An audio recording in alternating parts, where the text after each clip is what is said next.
Слава Украине, привет всем от Полонского. Наша любимая рубрика «Потери российско-фашистских войск в Украине». Сегодня 19 апреля 2025 год. Как говорится, Киев за 3 дня. Рашисты ничего там не жмет.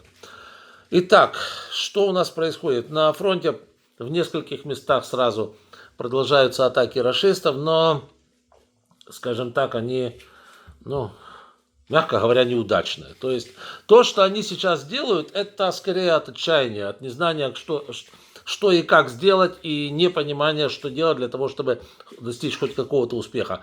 У них было несколько попыток атаковать в Луганской области в сторону Харьковской. По признаниям самих же рашистов, закончилось крайне неудачно и с очень большими жертвами для них, поэтому вот сейчас они разбираются, кто виноват в этом всем и так далее. И готовят новые схемы наступления. Новые схемы наступления, какие? Я, в принципе, об этом уже говорил. Это повышение мобильности пехоты их.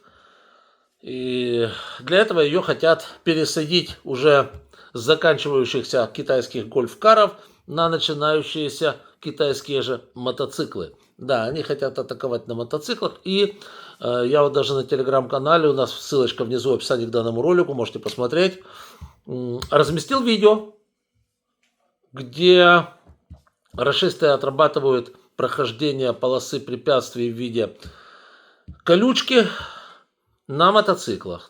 То есть, понятное дело, что вот в реальном бою 99% вот тех мотоциклистов, которые там эти упражнения делают, будут немедленно убиты. Но, собственно говоря, рашистам это и не важно, сколько их там погибнет. Для них главное, чтобы вот, если они послали 100, скажем, этих мотоциклистов, да, чтобы 99 убили, а один где-то зацепился за какой-то холмик, за какую-то канаву, за какую-то калюжу и так далее. И там лежал и стрелял. Вот ради чего они это делают. Потери их, вы сами прекрасно понимаете, вообще не волнуют. Вот. Поэтому определенный смысл в этих мотоциклах, так сказать, есть. Просто в силу того, что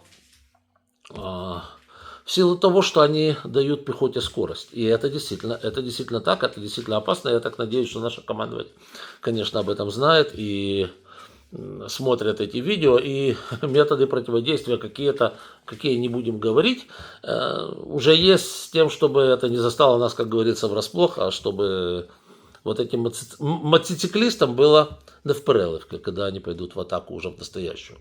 Вот. Еще один момент, что будет выглядеть по-другому, чем раньше, это количество атакующих.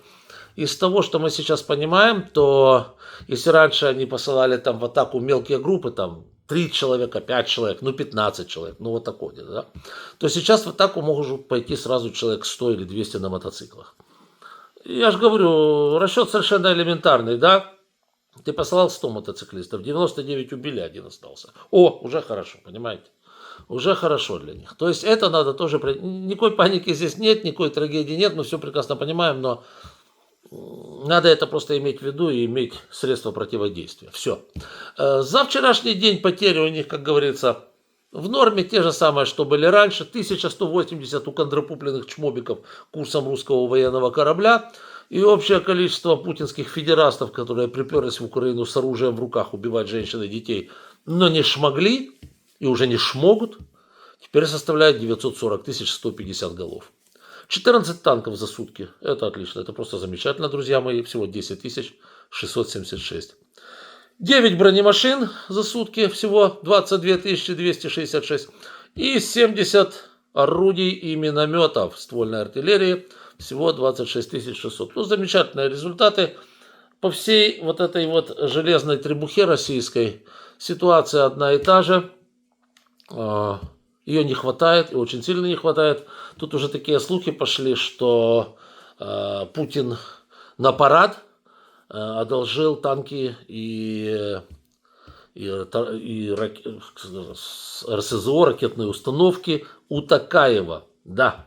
То есть, по крайней мере, казахи видели несколько колонн казахской техники, движущиеся в сторону российской границы, причем размалеванной, знаете, так для парада.